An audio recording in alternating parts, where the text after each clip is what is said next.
Goeiedag en welkom by nog 'n episode van Woord in Diepte, waar ons aangaan met ons tema Om hemel en aarde te verenig. en vandag se onderwerp is versoening en hoop. Kom ons bid. Here, dankie vir die voorreg dat ons nou die woord kan oopmaak. Ek bid asseblief dat U die Heilige Gees sal stuur, ons gedagtes en ons harte sal oopmaak en helder maak om U waarheid te aanvaar. Dis my gebed in U naam alleen. Amen. Amen. Kan jy vir ons blaai na 2 Korintiërs 5 vers 21 asseblief? Sekerlik. 2 Korintiërs 5:21 lees, want hy het hom wat geen sonde geken het nie, sonde vir ons gemaak, sodat ons kan word geregtigheid van God in hom. Praat nou nie natuurlik hierso van Jesus. Ja, so vandag se onderwerp is versoening en hoop. So, hoekom het ons versoening nodig? Want daar is 'n sondeprobleem. Daar is skeiding tussen ons en God. Okay, maar ek het al 'n paar keer in die afgelope paar jaar het ek gesien dat baie prominente teoloë in Suid-Afrika as ook in die wêreld sê dat daar is nie so iets as sonde nie. Maar dan het jy nie 'n verlosser nodig nie. Ja, ek hoor, maar wat is jou bewys dat daar so iets is so sonde? As jy net vinnig net of nou nie diep nou klomp tyd te spandeer Okay, op die nie. dood. Ja, maar dit kan net so zijn baie ateïste wat glo Dis net deel van die siklus van die lewe. Die siklus van die lewe, verstaan, soos 'n walf te fit is en jy gaan dood en wat ook Ja, maar dit is nie uit 'n Bybelse perspektief Ek nie. hoor dit jy sê, maar my punt is maar net is dat hoe weet is daar so iets as sonde? Kan jy nie net in jou eie lewe inkyk hier? Jo, praat jy van my Nee, lewe? ek praat van as individu. Sê ook as ek na my lewe kyk, dan moet ek weer daar sonde. Nee, ek hoor dit jy sê. As Ek dink ons individu, gaan nou ja. vandag bietjie kyk, so want dit is ek dink is 'n baie belangrike vraag. En as ons sonde uitgooi soos wat jy vroeër gesê het, dan het ons nie 'n verlosser nodig nie. Dan het ons nie versoening nodig nie. Ons het nie God nodig nie.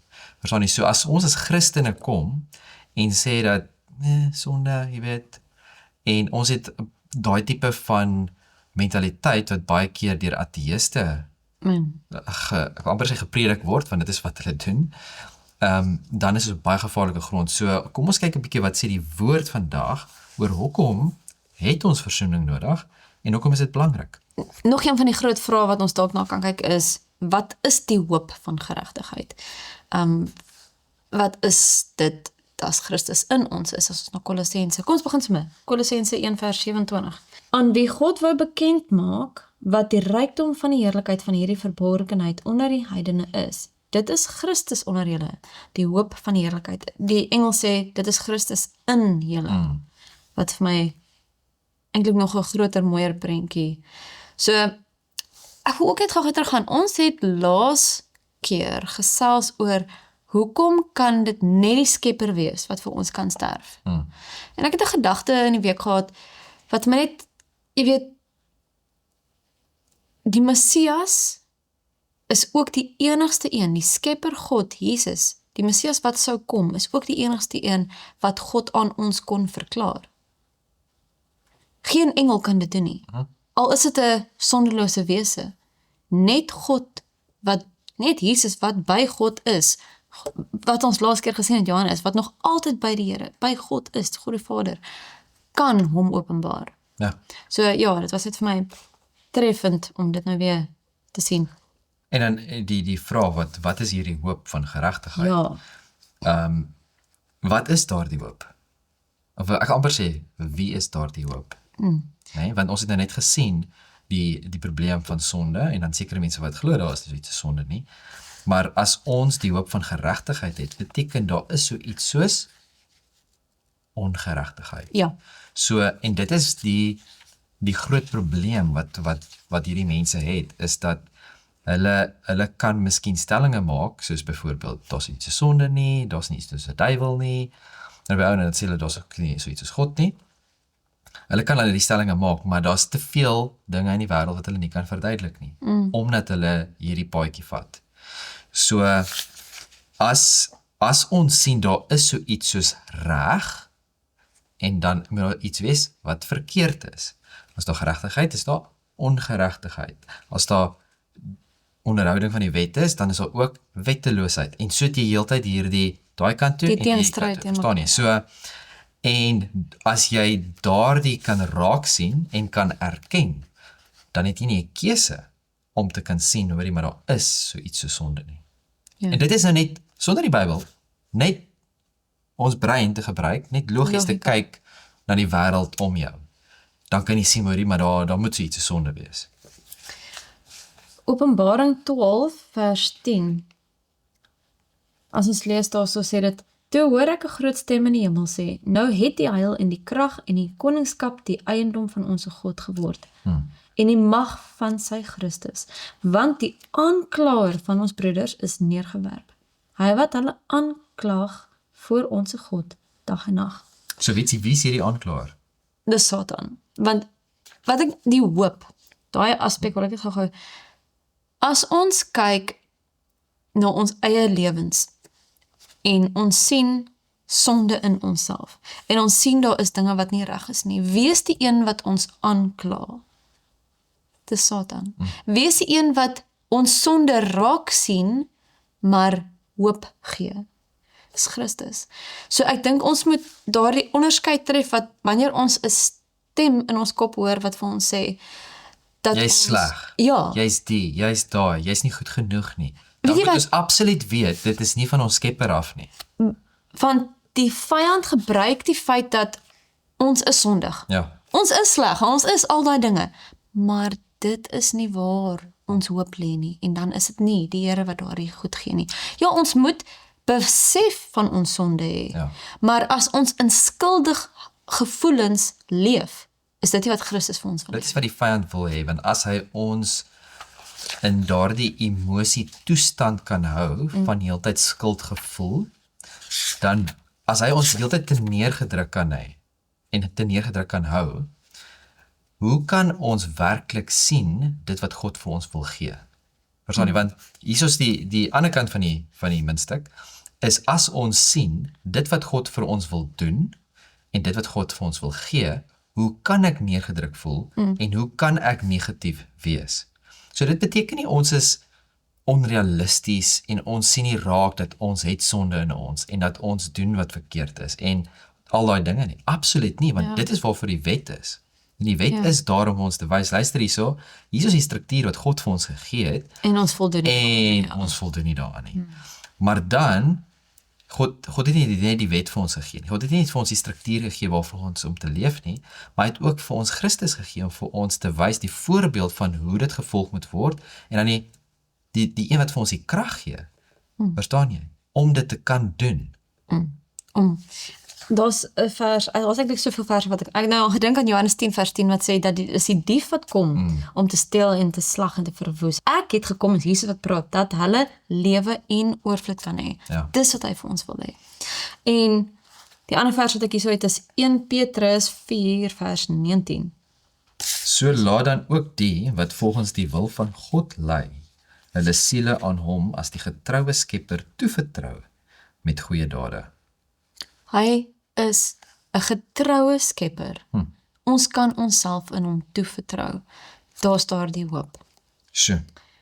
So gaan ons As ons nou dan in die volgende gedeelte gaan, kom ons blaai gou vinnig na Kolossense 1 vers 21 en 22, as jy daai vir ons kan lees asseblief.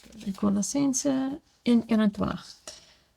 Ook julle wat vroeër vervreemd was en vyandig gesind teen die bose werke, het hy nou versoen in die liggaam van sy vlees deur die dood, om julle heilig en sonder gebrek en onberispelik voor hom te stel. Jo, dit laat my dink aan Judas 24. Hoe sê mens dit in Afrikaans? Judas? Is dit Judas? Vers 24 wat sê, aan hom nou wat magtig is om julle verstruikeling te bewaar en julle sonder gebrek voor sy heerlikheid te stel met gejuig. Sjoe. Ag, die Here is so Maar getrou. dit sien, dit is wat God vir ons wil doen. En ons moet dit altyd voor oë hou.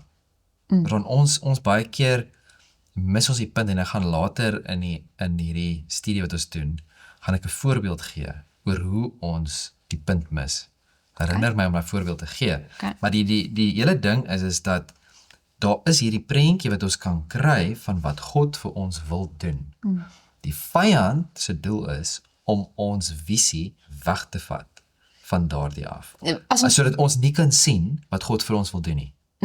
Want as ons dit kan sien, dan gaan ons dit wil hê.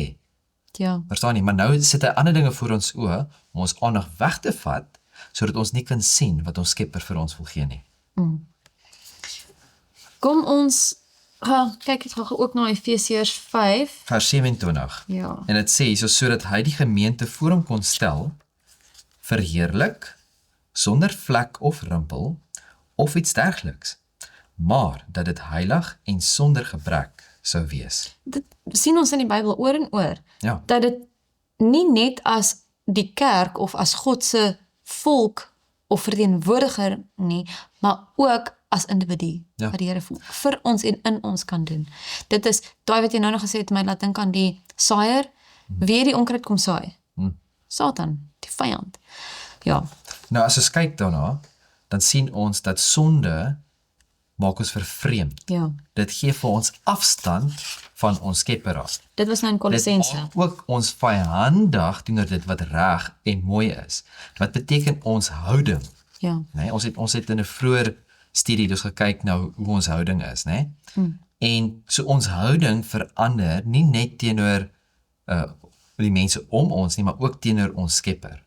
Verstaan jy oor hoe ons hom sien? Herinner my die voorbeeld einde van die studie. En dan die skuldgevoelens wat ons net van gepraat het, né? Maar wat Christus vir ons doen is, Christus se offer doen presies die teenoorgestelde. Dit trek ons, dit maak ons naby. In plaas van om afstand te skep, bring dit ons naby aan hom. En in plaas van dat dit vyandigheid is en hierdie verkeerde houding, hierdie negatiewe houding is, maak dit ons houding en hoe ons die wêreld sien, dit maak alles nuut. nou waarom is hy heilig? Ja, dit skep vir ons 'n totale ander leefstyl. Verstaan, dit gaan nie net oor dit wat ek glo nie, maar dit hoe ek is as Christen. En dan dit maak ons rein voor God. Ek gaan net hierdie verse weer lees.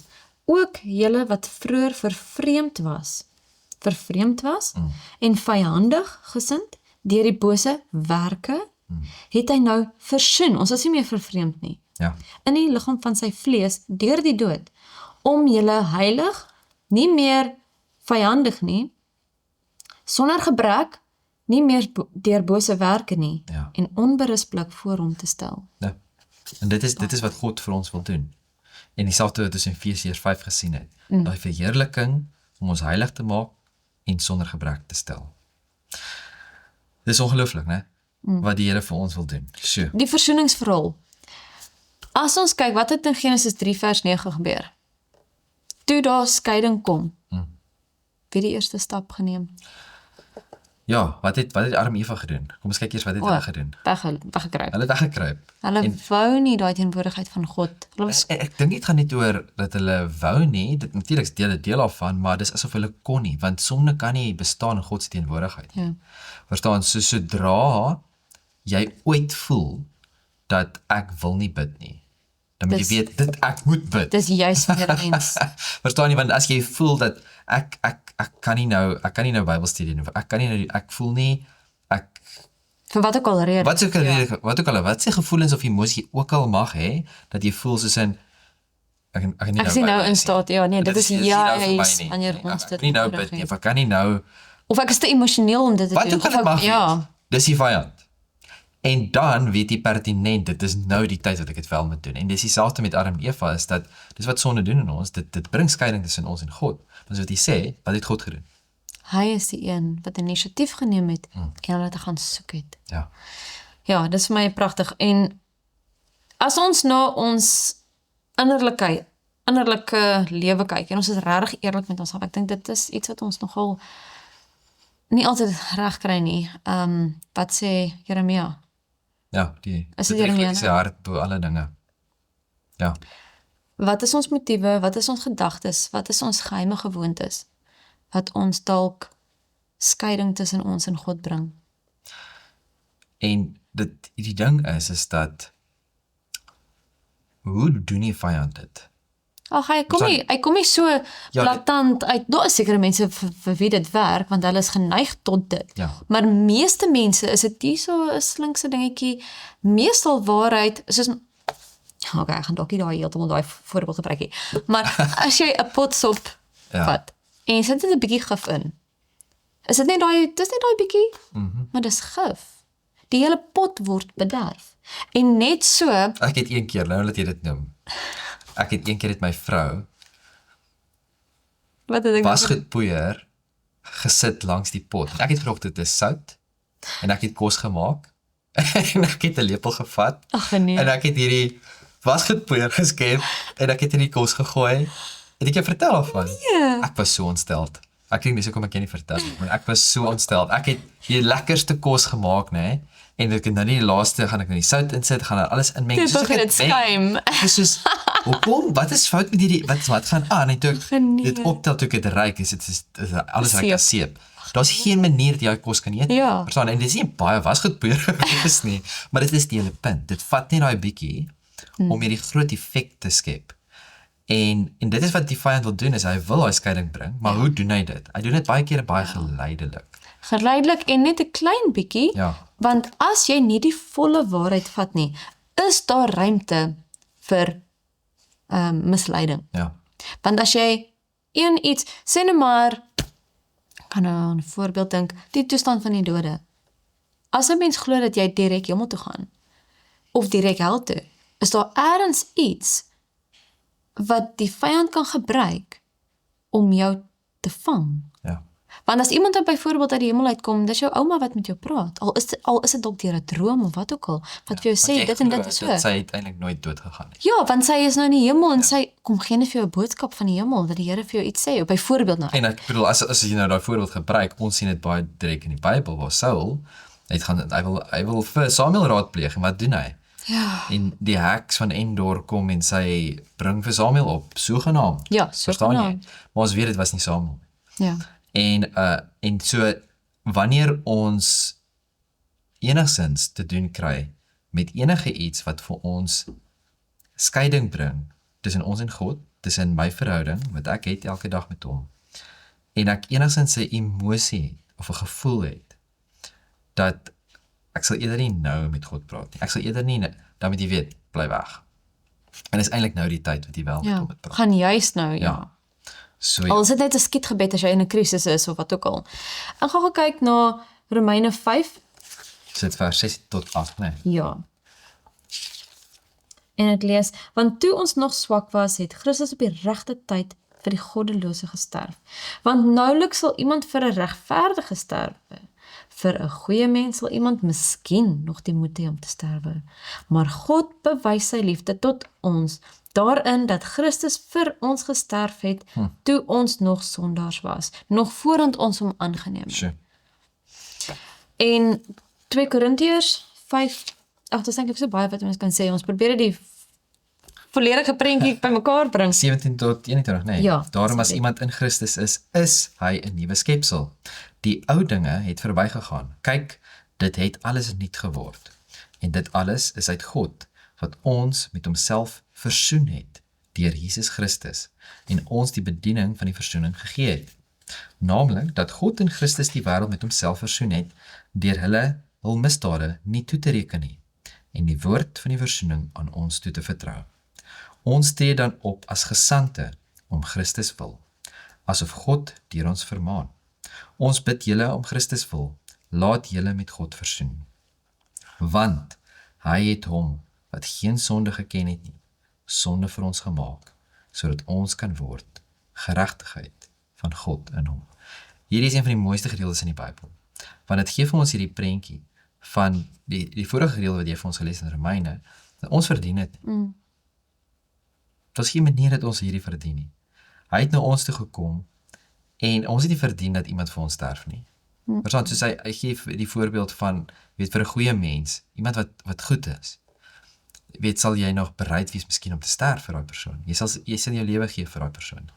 Maar as jy nou kom as wat iemand soos Hitler of Nero of iemand in die geskiedenis wat soos Mao, iemand wat miljoene mense se dood veroorsaak, sal jy jou lewe gee vir daai persoon?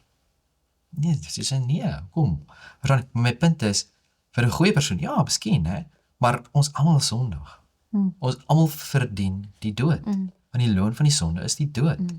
En soos wat ons in 'n vorige studie gesê het, is dat niks goed wat ek nou doen, kan die sleg wat ek al reeds in die verlede gedoen het, wegvat nie. Net God se genade alleen kan dit doen. En Jesus kom, terwyl ons nog so sleg is, terwyl ons vol sonde is, en hy kom en hy gee sy lewe vir ons. En hy maak ons opnuut. Hy los ons nie net daar nie. Hy Maak sê ons net een van, nuwe skepsel. okay, ek gee vir julle nog 'n kans nie. Nee, hy vat ons en Herstel. hy bring 'n hele struktuur saam, 'n verlossingsplan, wat ons reg deur die Bybel kan sien, wat hy daar vir ons gee, sodat ons nie net weer kan terugval in sonde nie, maar sodat ons daaruit kan uitkom en 'n absolute, 'n werklike nuwe lewe kan hê in hom. In Galasiërs 2 vers 20, ek is met Christus gekruisig, en ek leef nie meer nie, maar Christus leef in my. En wat ek nou in die vlees lewe, leef ek deur die geloof in die Seun van God, wat my liefgehad het en homself vir my oorgegee het. Tjie. Ag, dit is so mooi. Dis baie opsommend eintlik. Ons hoef nie veel by te sê nie. Dan in die volgende gedeelte, kom ons gaan terug na Kolossense 1 toe, en is vers 23, wat sê, as julle ten minste gegrond en vasbly in die geloof, en julle nie laat afbring van die hoop van die evangelie nie, wat julle gehoor het, en wat verkondig is in die ganse mensdom onder die hemel, waarvan ek, Paulus, 'n dienaar geword het. So waar moet ons vasbly? Die geloof, in die geloof. In die hoop van die Is volharding opsioneel? Nee, want Hoekom is dit moeilik? Hoekom moet dit moeilik wees? Want ons het baie om te leer. Dat my nou nie dink, ek het nie so, wat is 2 jaar terug, het ek 'n podcast geluister en ek was so ek het jy nog dadelik gaan vertel, van ek was so opgewonde om dit te hoor, is waar 'n gedeelte in die brein gevind het, ding as ek dit nou reg kan onthou, is dit die anterior mid-cingulate cortex. En dis 'n gedeelte in jou brein wat te doen het met jou wilskrag. En die studies wat hulle sover gedoen het, was gewees waar hulle gesien het dat mense wat dinge doen, wat hulle nie regtig wil doen nie, maar hulle weet hulle moet dit doen, want dit is goed vir hulle. Oefening is 'n voorbeeld daarvan. Oefening is 'n goeie voorbeeld van, maar nie net enige oefening, maar soos in wanneer jy jouself bietjie druk en moeite doen, dan begin daai gedeelte in jou brein te groei. En waar hulle studies wat hulle gedoen het, waar mense wat die teenoorgestelde wat net ingee en nie regtig worry nie, wat ook al, begin dit te krimp. En dis dit letterlik, dis deel van jou, dis fisies, is deel van jou, waar God jou geskep het met dit, dat wanneer jy doen wat reg is, wanneer jy deurdruk, wanneer jy volhard, dan letterlik outomaties het God vir ons geskep, dat dit vir ons bietjie makliker gaan wees in die toekoms. Volgende keer, ja. Dis ongelooflik. Ons weet dit nog altyd soort van die teorie daarvan, ja. Die teorie daarvan, maar nou letterlik is dit wetenskap, swart op wit, ons het dit letterlik, hulle sien dit. Hulle sien dit letterlik het gebeur. Ja. En dis wat God vir ons, en nog meer is dit wat hy vir ons doen. Maar my punt is net, hoe ongelooflik is ons geskep nie, en wat God vir ons wil doen nie. So kom ek sê, is volharding opsioneel? Nee, dit is deel van die pad wat ons moet stap. Want hoe meer ons dit doen, hoe makliker word dit. En hoe meer is dit iets wat in ons eie wil in lyn kom met God se wil. Presies. Ja. Ja. Efesiërs 3:17, sodat Christus deur die geloof in julle harte kan woon. Julle wat aan die liefde gewortel en gegrond is. Ons het gesien daarso in Kolossense waar daar 'n gevestigde, vaste vertroue, gegrond en die fondament. Wat beteken dit om gegrond te wees? Want dis wat Paulus duidelik sê ons nodig het. Wanneer jy huis bou, is dit belangrik dat jy 'n fondament het. Natuurlik. Veral as mense in 'n moerasarea. Want andersins het die struktuur nie iets van daai liedjie. Jy weet, van nie vir die kinders. Hy is op die rots. Ons het dit so lekker gesing met die kamp. So hier is die ding. Ek het een keer, ek en my pa is iemand wat as hy iets doen, dan hou daarvan om altyd die bietjie ekstra te gaan. So as hy gaan uitvind, okay, ons bly nou in hierdie omgewing, en dan wat is ek sê, is eintlik reëls, want dit is, daar is sekere maatreëls waarvan ons hier moet gaan, van omgewing tot omgewing, oor hoe diep en hoe wyd die fondasie van jou huis moet wees, né? Want dit hang af waar jy is. Ja, hang af van die tipe grond en die weer. So as dit sê, okay, dit moet so diep wees, so wyd wees, dan my pa altyd 'n bietjie dieper en 'n bietjie wyd. Dan net 'n vraag ekstra, verstaan? Dis goed.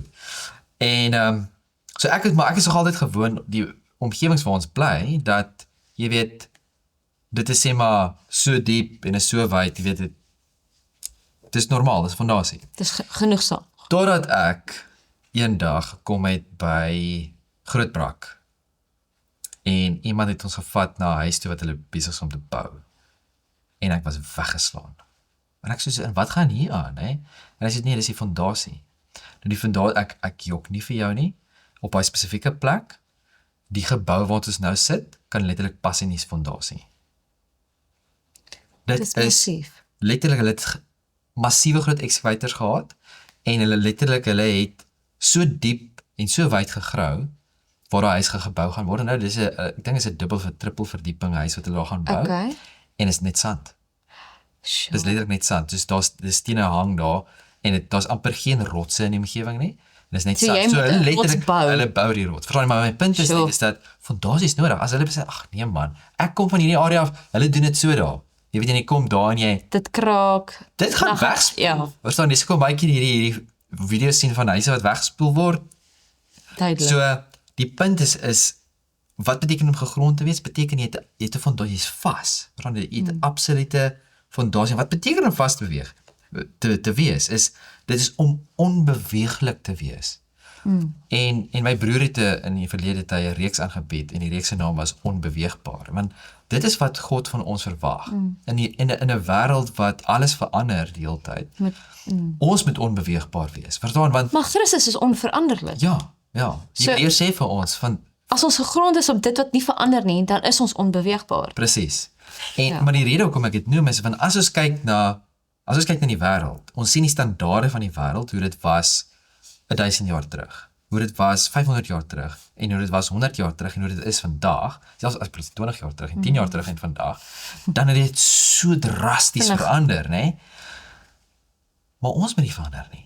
Ons standaarde en ons waardes moet nie verander nie. Dit moet presies dieselfde wees wat dit was 2000 jaar terug. Dit moet dieselfde wees wat dit was 5000 jaar terug. Verstaan nie, soos in die waardes en die standaarde van ons wat God volg, moet altyd dieselfde bly.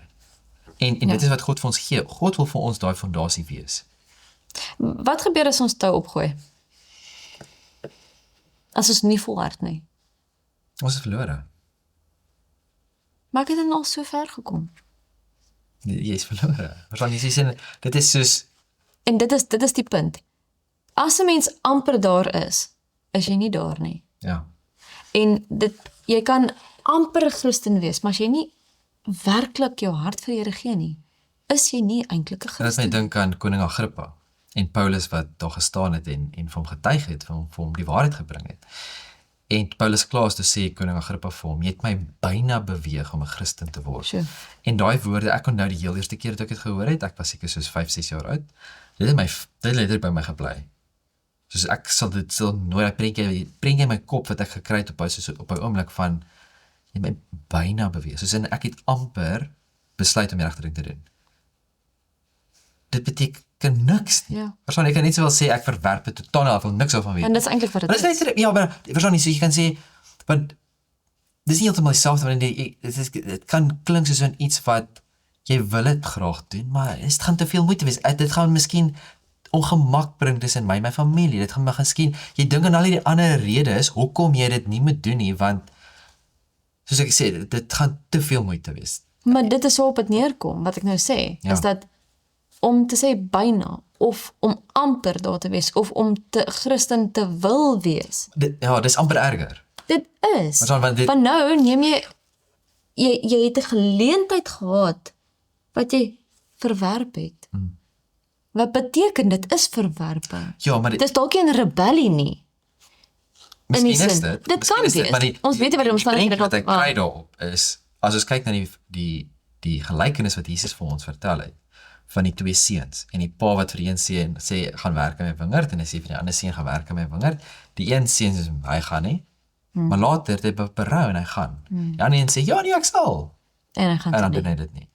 En dis hoekom ek sê, dit is eintlik meer gevaarlik, wanneer jy soos, sjoe maar, jy weet, en jy dink daaroor en jy sê, maar, En die ander persoon sê, ag, ek wil niks hiermee te doen hê nie, maar op die einde sê sy, maar hoe weet ek sê, dus daar is daardie van, jy is op die punt om dit te aanvaar, en jy is so naby, die Heilige Gees met jou besig om met jou te werk, en dan, nee, is te veel moeite.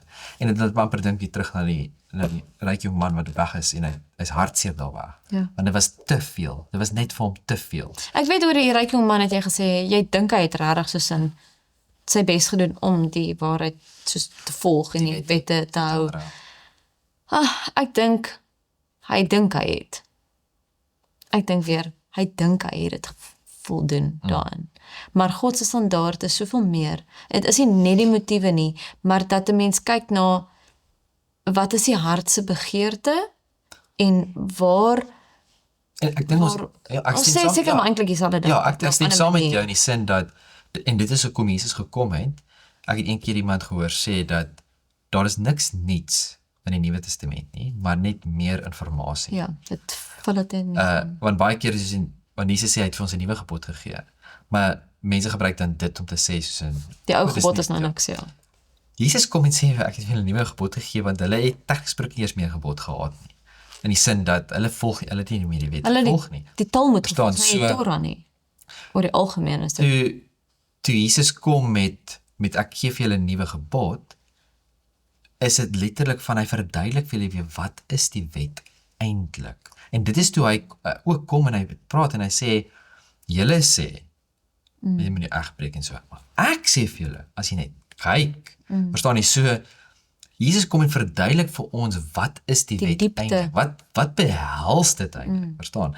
En om terug te kom na die studie waarmee ons besig is dat daai is alles deel van die versoening wat Christus wil bring tussen die toestand waarin ons is en waar ons moet eintlik wees. Want ons almal is op verskillende plekke. Jy kan die persoon wat kyk miskien vandag na hierdie program of luister, kan miskien op 'n plek wees waar hy of sy het miskien God heeltemal verwerp of het die paadjie heeltemal byster geraak en hulle wil terugkeer na die Here toe. En dis waar die Miskien is daar iemand wat kyk en sê, ja, ek is fine, ek is alright, verstaan, soos en ek is nie in rebellie. Ja, ek is nie, verstaan nie, soos en daai is net so gevaarlik. Dis eintlik meer gevaarlik. Want as jy jouself begin flous, dat jy nie eintlik daaraan moet werk om jouself te onderwerp aan die Here nie en jouself oor te gee aan Christus nie, dis baie gevaarliker as wat om te dink dat want dan is jy nie oop om die Heilige Gees te hoor nie. Dis baie gevaarliker.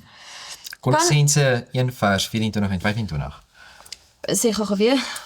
Kolossense 1 vers 24 en 25. Ja, kan jy dit gou vir ons lees asseblief? Kolossense 1 24 en 5 sê: Nou verbly ek my in my lyding vir julle en vul in my vlees aan die oorblyfsels van die verdrukkinge van Christus vir sy liggaam, wat die gemeente is, waarvan ek 'n dienaar geword het volgens die bediening van God, wat aan my gegee is in julle belang, om die woord van God te vervul. Wat is God se plan hierso? Wat wil hy bewerkstellig, is die vraag, né? Is dat hy wil ons terugbring tot waar ons was. Waarvan ek 'n dienaar geword het. Christus wil hê ons moet deel wees ook van hom vir hom te werk. So dit is nie net dat God wil vir ons versoening bring en verlossing vir my nie. Hy wil verlossing bring vir almal.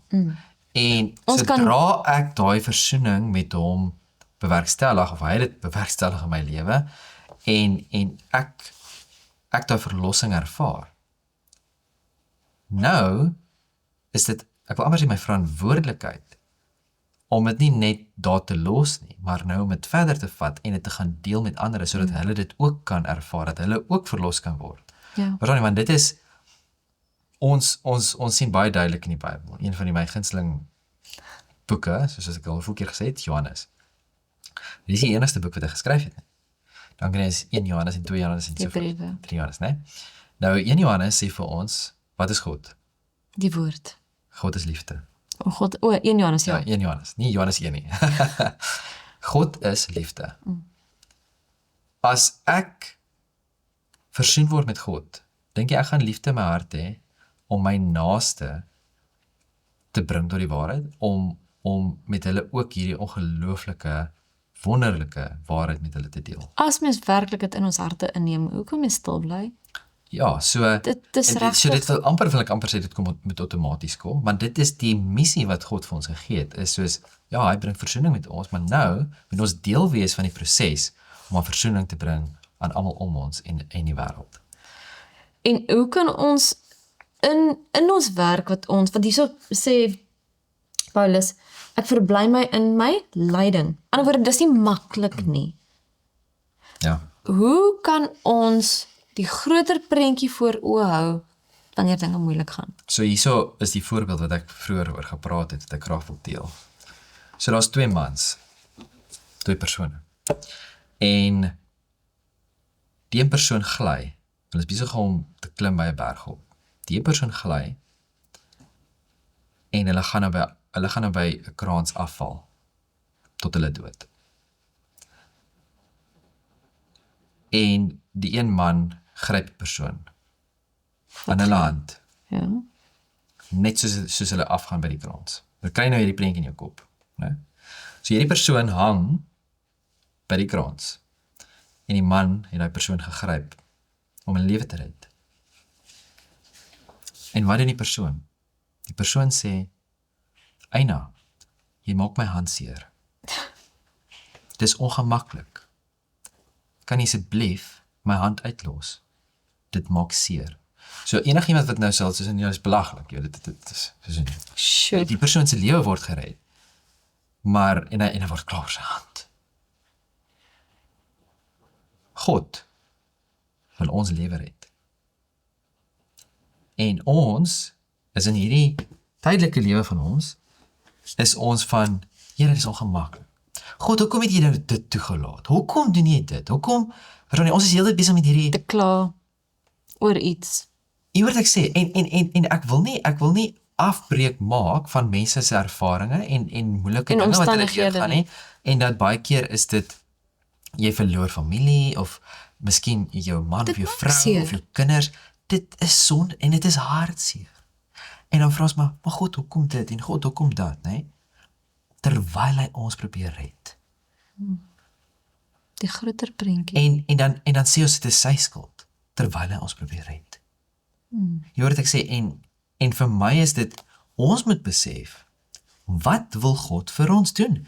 Ja, hy help ons in die tydelike ook, soos Johannes 10 vir ons sê, dat hy wil hê ons moet 'n lewe van oorvloed hê. Nou al, nie in die toekoms nie, nou al.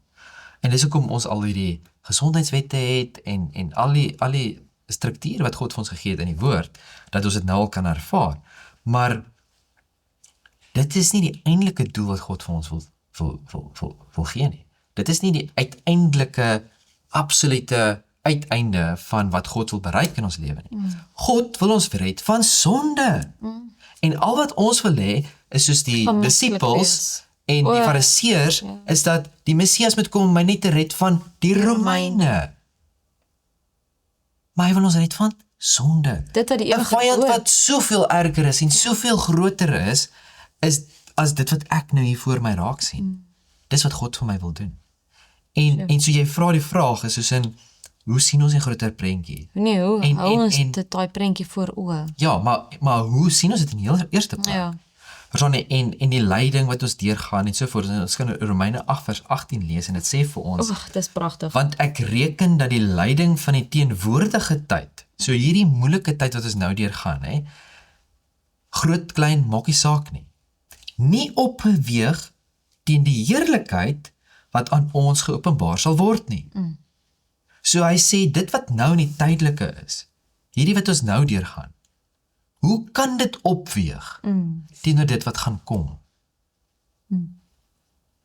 So, vir my is dit, hoe sien ek hierdie prentjie raak, en hoe hou ek dit voor oë, is die vraag wat onmiddellik by my opkom is ek werklik elke dag in koneksie met God?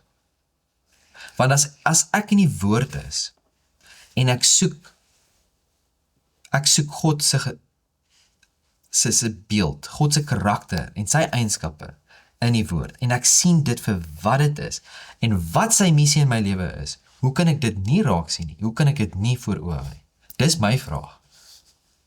Want as ek dit nie raak sien nie, dan moet ons eerlik wees teenoor myself, en ek moet introspeksie gaan doen, en gaan sê, okay, wat se fout maak ek, dat ek nie God kan raak sien vir wie hy werklik is nie. Want hy is daar om ons te red. Dis wie God is. Hy is liefde.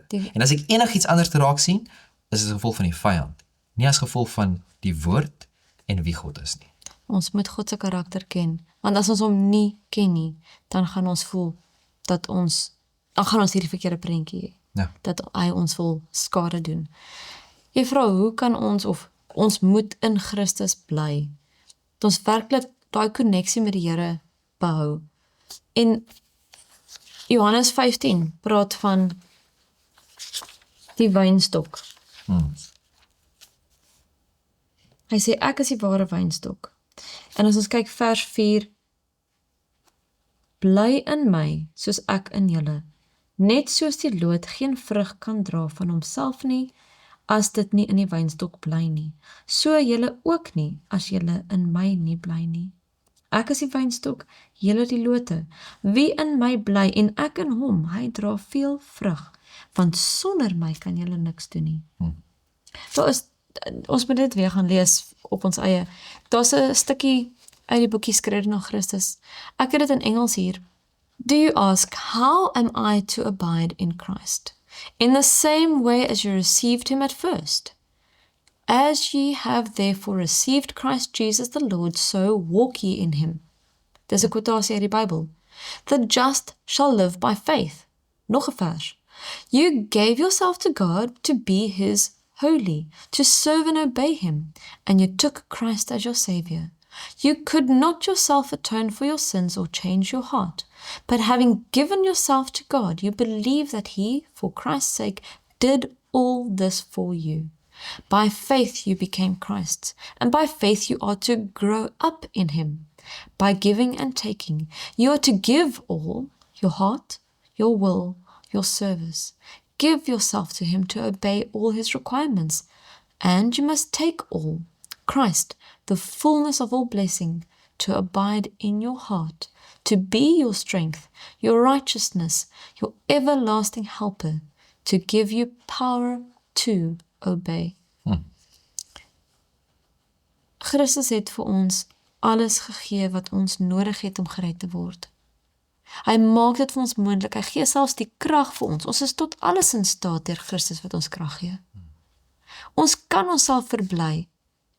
Hier gee hy vir ons die hoop van werklike, volledige, volkome, ewige versoening. Dat ons nie in hierdie donker, hierdie bubbel waarin ons leef hier op aarde, ons hoef nie hier te bly nie.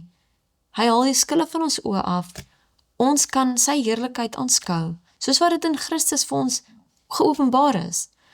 En hoe opwindend dat ons hom eendag aangesig tot aangesig kan aanskou. Dat ons regtig daardie verhouding wat ons hier met ons begin, net tot 'n dieper vlak van vat. En dit is wat hy vir ons wil gee. Dit is wat versoening is. Hy wil ons terugbring, sodat ons kan ervaar dit wat Adam en Eva aan die begin, toe hulle geskep het, kan Wat sy ervaar. oorspronklike plan was vir die mensdom. Om daai verhouding te kan hê met jou Skepper. Daar's so, ek bedoel, dit is my so hartseer wanneer ek kyk en ek sien, jy weet, ateïste en mense wat nie glo in God nie, en hoe hulle heeltyd op soek is na hulle is op soek na die, ek wil amper sê die fontein van die lewe tipe van ding, waar hulle soos in, hoe kan ons eendag vir ewig lewe, soos in, hoe kan ons langer leef, en is heeltyd besig met hierdie, hulle spandeer miljoene en miljoene en miljoene en biljoene om te soek na iets wat hulle nooit gaan kry. Ja. Dis vir my so hartseer. Daar's dit een plek waar ons dit kan kry. En hulle is op soek na iets, want maar hulle verwerp die enigste een, en die enigste waarheid, wat dit vir hulle kan gee, en hulle spandeer hulle lewe en al hulle geld, Wanneer dit 'n gratis ja, iets is, gawe wat die Here is, wat vir jou wil gee. dit is, Dis eintlik ironies, maar op 'n hartseer ja, dit is manier. my hartseer, en maar dis wat God vir ons wil gee, God wil vir ons gee, dit wat ons eintlik soek, Ja. dit wat die mens van nature soek, is, niemand wil doodgaan nie, niemand wil soos in, almal wil lewe en soek lewe, en as jy vir iemand kan sê, hoor jy kan vir ewig leef, en dis net vreugde, en is alles wat mooi is, en is alles Nie wat, ewig in hierdie sonnige toestand leef nie. Wie wil dit hê? ja, maar my punt is maar net dat, selfs mense wil dit hê, maar God wil vir ons meer as dit, Ja. God wil vir ons soveel beter gee as dit, al wat ons moet doen is dan aanvaar. dit is die versoening wat God vir ons wil gee. En dit is, ek wil amper sê, deel van die verborgenheid wat ons nie kan verstaan, is dat ons is die een wat hom verwerp het. Ja. Ons is die een wat sonde gekies het, né? En as gevolg daarvan verdien ons die dood. Maar hier kom God, ons Skepper, en hy word sonde vir ons. Hy vat sonde op hom, om sodat vir ons die geleentheid te gee, om te kan kies en te sê, ek kies die lewe. Dis wat God vir ons wil gee. En dit is deel van die krag van die evangelie. Kom ons lees gou vinnig Kolossense 1 vers 28 en 29. Hom verkondig ons, Christus verkondig ons, terwyl ons elke mens vermaan, waarsku, en elke mens in alle wysheid onderrig, om elke mens volmaak in Christus Jesus voor te stel. Waarvoor ek arbei en stryd, daar is ons weer eens wat hy gesê het, hy is 'n dienaar, waarvoor ek arbei en stry volgens sy werking, wat in my werk met krag. Die ware... Dit laat my dink, jammer, dit laat my dink aan die teksvers wat sê, die werk wat God in ons doen, om te wil, sowel as om te werk, tot ons welbehaag, Ja. né? Dis wat God vir ons wil doen. En daai gedeelte wat jy nou net gelees is presies dit, is dat daar is 'n werk wat met plaasvind. Dis nie net van ek aanvaar hierdie nie. En daar's ook die volharding hierso, Ja. die stry, daar's 'n, soos jy sê, maar die krag van die evangelie vir my, wat die ware krag, is dat daar 'n verandering in ons sondige harte kan plaasvind. Dit vat my weer terug na Filippense 1 vers 6. Omdat ek juis hierop vertrou dat hy wat 'n goeie werk in julle begin het, dit sal volëindig tot op die dag van Christus Jesus. En die ding is die fokuspunt is dat dit is God wat inisiatief neem, en dit is hy wat vir ons die weg wys. Want as ons kyk na Spreuke 14 vers 12, dan sê dit vir ons, daar is 'n weg wat vir die mens reg lyk. So daar's miskien iets wat ek uit my eie slimmigheid en wysheid, as ek dit wysheid kan noem, kan dink soos in hierdie is die regte pad om te vat. Maar die einde daarvan is weer van die dood. Ja. En so ons kan dit nie uit ons eie krag uit doen. Ons kan nie uit ons eie insig uit doen nie, want ons sien nie die groter prentjie raak nie. Dis net God wat dit kan raak sien. Dit is net God wat dit vir ons kan doen. En hy kan ons oë oopmaak, Ja. dat ons dit kan raak sien, en dat ons sy wysheid kan begin toepas. En dit is waar, soos weer eens, die krag van die evangelie is daarin, dat die Heilige Gees Christus in ons kan ons vernuwe, kan ons oorwinning gee. Daar's iets ernstig waaroor ons ook moet praat, né? Ja. Is dat, wat beteken dit as ons nie oorwinning oor gekoesterde sonde kry nie? Dit wat jy aan vashou, wat jy weet verkeerd is, maar jy hou aan sukkel met dieselfde sonde. Wat beteken dit? Wel, nommer 1, jy koester dit, so hoe kan jy ontslaa raak van as jy dit vashou? So, God kan jy nie verlos van, God is nie iemand wat jy gaan doen. Hy sê 'n boelie nie. Verstaan nie, so God kan nie vir jou, alhoewel, ek moet bysê, dat ek een keer 'n gesprek met iemand gehad en hulle het gesê, pas op, wanneer jy bid en vir die Here sê, hy moet enigiets en alles doen. Jy gee vir hom volle reg om alles en enigiets te doen, Tot daai. want dan gee vir hom reg om alles, en hulle vertel toe vir my wat alles met hulle gebeur het, maar dit is gevolg van wat hulle, die keuses wat hulle gemaak het, verstaan jy, soos in voor die tyd, Wat is hulle dat hulle het toegelaat. vasgehou in sekere dinge, en die Here het seker gemaak dat, Hulle het dan vir die Here toestemming gegee om dit uit te red. ek dink, as jy werklik op 'n punt kom en jy voel, maar jy gee nie deel dit in, en jy weet nie wat om mee te doen nie, dan, ek dink bid daai gebed, sê die Here asseblief, ek vertrou nie myself nie, ek vertrou nie myself nie. Want As ek dit nie laat gaan nie, Here, asseblief vat dit. doen alles Ja. moontlik om hierdie van my weg te, of om my te verander, of wat ook al dit mag wees. Bid daai gebed, en die Here is getrou, Hy is. hy sal dit doen, maar dan moet jy voorbereid wees, en nie kwaad word nie. Maar weet jy wat, dis mos daai, dat my dink aan waar Jesus gepraat het van die persoon wat gaan voorsit in die kerk en dan word hy eintlik agtertoe gestuur. Waar as jy agter sit en jy word dan ook vorentoe gestuur. Dis dieselfde as jy bereid is om iets vir die Here te gee, eerder is wat jy vir hom toestemming gee om dit uit jou hande te ruk. Jy weet, soos in, gaan ons onsself nederig maak, of gaan ons onsself trots hou en die struggle groter maak. Ek dink dit kom daarop neer dat jy kan kies hoe moeilik dit vir jou gaan wees. Ja, En dit is 'n keuse. En ja, baie keer is daar sekere sondes wat moeilik is om te laat gaan of wat ook al dit mag wees, maar die Here kan dit vir jou makliker maak. Verstaan jy, soos want ek wil terugkom na die punt Adam en Eva wat weghardloop van God. Sonde kan nie in God se teenwoordigheid wees nie. So hoe meer ek in God se teenwoordigheid is, hoe minder kan ek in sonde se teenwoordigheid. Maar ek sê soos in hoe minder is daai begeerlik ook. soos in as daar heeltyd hierdie begeerte is vir dit, gaan dan na die uiterste toe. En wees so in koneksie met God. Wees so die hele tyd in sy teenwoordigheid dat Jy kan nie dit anders is nie die regte opsie nie. Jy hoor wat ek sê? Ja. En miskien moet jy dit op so 'n vlak vat dat dit ongemaklik gaan wees vir jouself en mense om jou. Maar doen dit. Want jy moet dit werd. Ja. Ek dink op die ou end sal dit mense aantrek wanneer hulle die verandering in jou lewe sien. Ja. Want hulle sien maar ek wil dit ook hê. Ja. Dit is die krag van die evangelie buite onsself. Dat as ons werklik in koneksie met God is, sal ons die lig wees, sal ons die sout wees, dat mense kan sien maar ek wil ook dit hê. Ja. En Ek wil ook daardie koneksie met God. dit is daai lieflike geur. Maar dit is nie maklik om uit te kom nie.